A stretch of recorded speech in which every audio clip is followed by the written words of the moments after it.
안녕하십니까. KBS 9시 뉴스 이어서 부산에서 전해드립니다.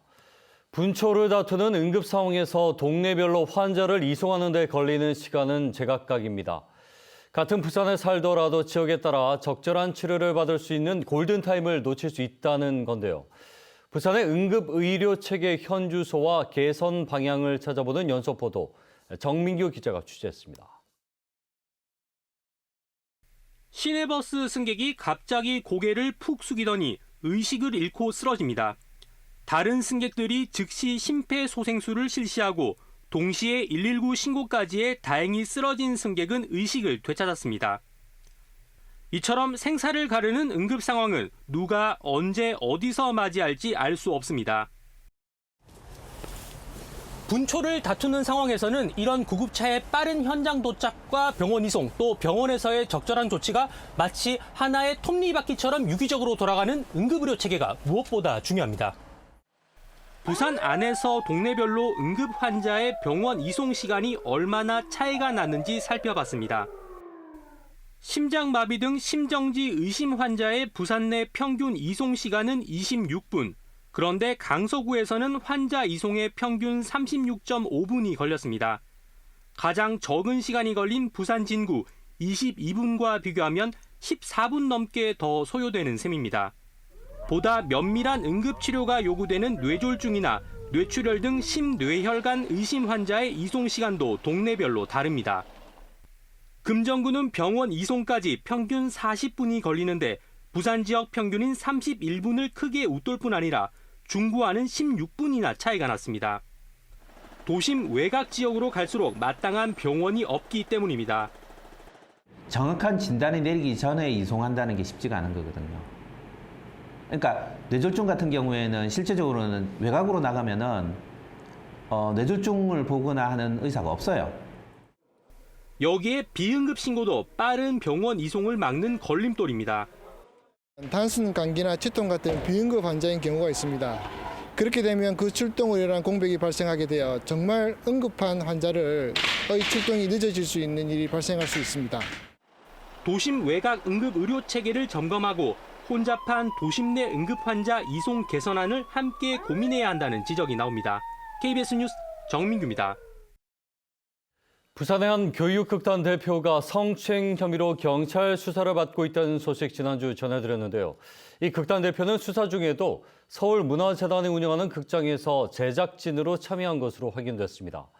연극계가 해당 연극에 대한 거부운동을 벌이는 등 파장은 확산하고 있습니다. 보도에 강혜수 기자입니다.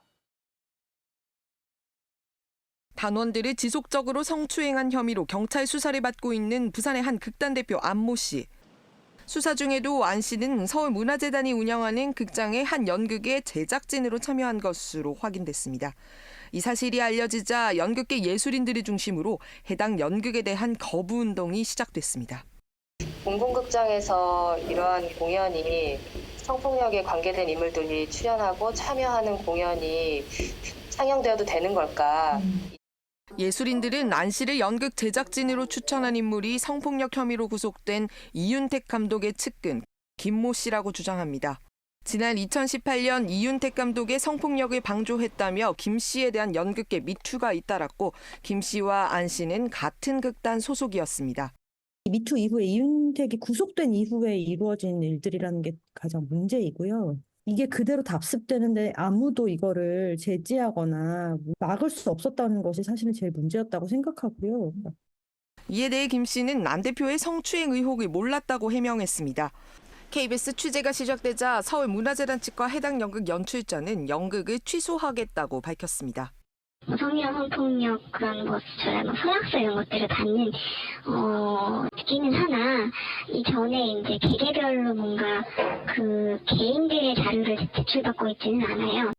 경찰은 극단 단원들의 성추행 추가 피해 여부를 조사하고 안 씨에 대한 수사도 이어가고 있습니다. KBS 뉴스 강예슬입니다. 경찰이 이재명 더불어민주당 대표에게 흉기를 휘둘러 살인미수 혐의로 구속된 60대 김모 씨의 신상을 공개하지 않기로 했습니다. 부산경찰청은 오늘 신상정보 공개 심의위원회를 열고 이같이 결정했습니다. 심의위원회 회의에 참석한 7명의 위원 중 공개에 찬성한 위원이 3분의 1을 넘지 않은 것으로 알려졌으며 경찰은 논의 내용과 결정 이유 등은 밝힐 수 없다고 설명했습니다. 한편 김 씨에 대한 진술조사 등 수사를 마무리한 경찰은 내일 김 씨를 검찰에 송치하고 수사 결과를 발표합니다. 이번 4월 총선에서 이른바 낙동강 벨트의 중요 거점이죠. 국민의힘 장제원 의원이 불출마를 선언한 부산 사상구의 선거 열기가 벌써부터 달아오르고 있습니다. 여야 모두 인지도 높은 예비 후보들이 표심 잡기에 나섰습니다. 보도에 황형규 기자입니다. 대표적 친윤 중진이자 3선의 장제원 의원이 총선 불출마를 선언한 부산 사상구. 지역구 수성을 위해 국민의힘에서 지역에 연고를 둔 정치인들이 나섭니다. 두 차례의 사상구청장, 또 부산시 여성특보를 지낸 송숙희 후보는 검증된 일꾼임을 내세웁니다. 사상 발전을 위한 일들을 제일 잘 할 수 있는 그런 사상에서 일 잘하는 구청장으로 검증이 된 김대식 경남정보대 총장은 중단 없는 사상 발전을 강조하며 출마를 선언했습니다. 장제원 의원이 펼쳐놓은 사업을 우선 제가 완성을 시켜야 되는 것이 첫 번째 목적이고, 두 번째는 문화와 교육의 도시로 좀 만들어야 된다. 문재인 지역구를 탈환하겠다는 더불어민주당 예비후보들도 일찌감치 선거 전에 뛰어들었습니다. 비례대표 의원과 국무총리 비서실장 출신의 배재정 후보는 풍부한 국정 경험을 내세웁니다.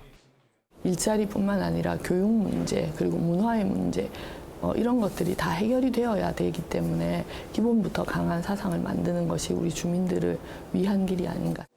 재선의 사상구 시의원으로 부산시 의회 의장을 지낸 신상혜 후보는 지역 현안을 해결한 경험을 강조합니다.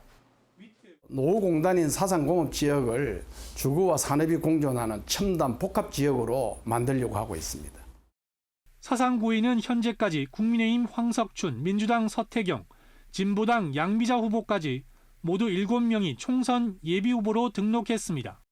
사상구가 이번 총선의 격전지로 떠오른 가운데 공천 과정에서의 잡음이 변수가 될 전망입니다. KBS 뉴스 황현규입니다.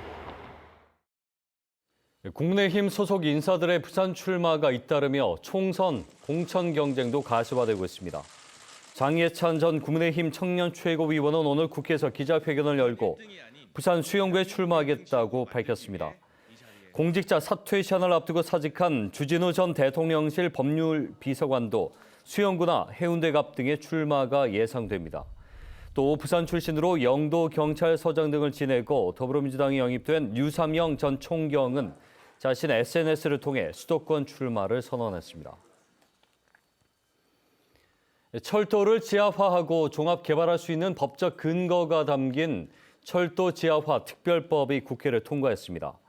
국회는 오늘 오후 열린 본회의에서 철도 지하화와 철도부지 통합 개발에 관한 특별법 제정안을 의결했습니다.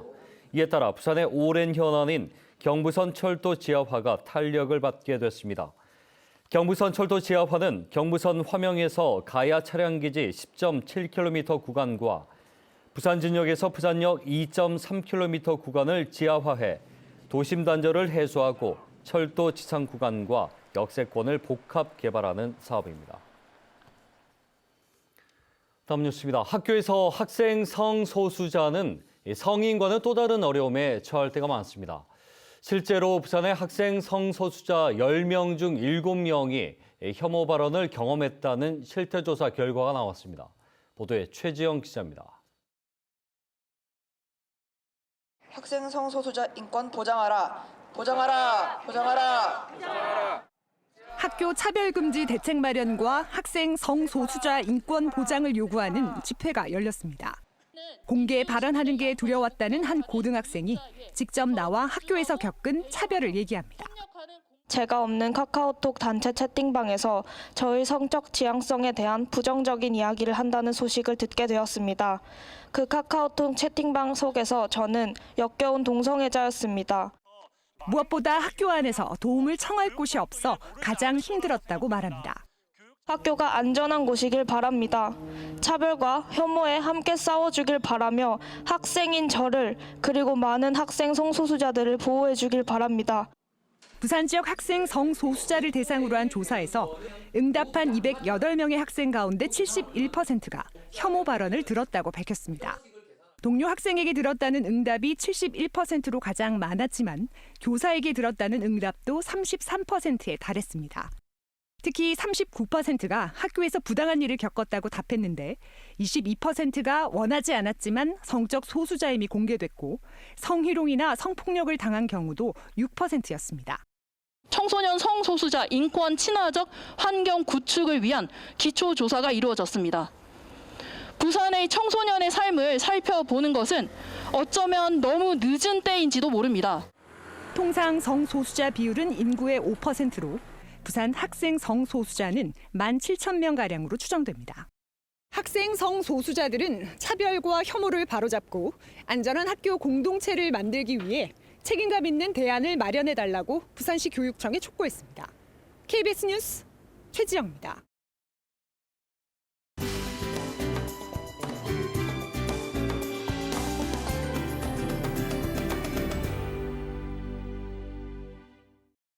부산의 한 오피스텔에서 20대 여성이 추락해 숨진 사고와 관련해 경찰이 수사를 확대하고 있습니다. 부산지검경찰서는 숨진 여성이 사고 현장에 함께 있던 20대 남성으로부터 지속적인 교제 폭력과 스토킹 피해를 받았다는 유족 진술을 확보하고 사실관계를 파악하고 있습니다.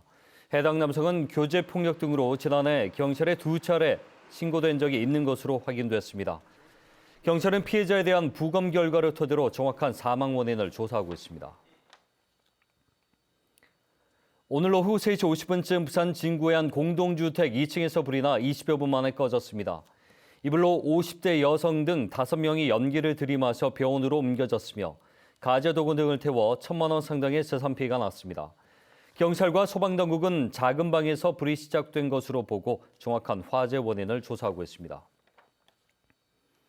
부산 지역 환경단체와 시민사회단체는 오늘 황령산 봉수대에서 기자회견을 열고 황령산 지키기 범시민운동본부를 출범했습니다.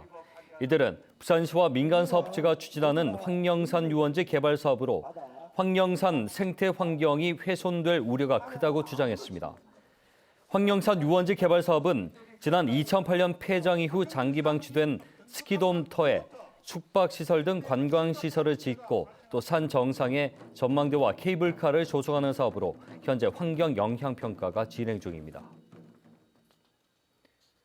법인 택시기사들의 최저임금 소송 항소심 선고가 다음 달 1일로 예정된 가운데 부산 택시 운송조합 등은 오늘 기자회견을 열고 2005년 노사비로 기본금을 올리지 않고 근로시간을 단축한 것이지 최저임금법을 피하려는 꼼수가 아니라고 주장하며 재판부에 객관적이고 현명한 판단을 요청했습니다. 또 지금까지 320억 원에 달하는 소송가액을 떠안고 있어 추가 판결 시 회사 운영을 포기할 수 있다고 호소했습니다. 법인 택시기사 312명은 회사를 상대로 최저임금 16억 원 지급 소송을 냈으며 1심에서 일부 승소했습니다. 올 한 해 부산항의 안전을 기원하는 행사가 오늘 부산항 국제여객터미널에서 열렸습니다.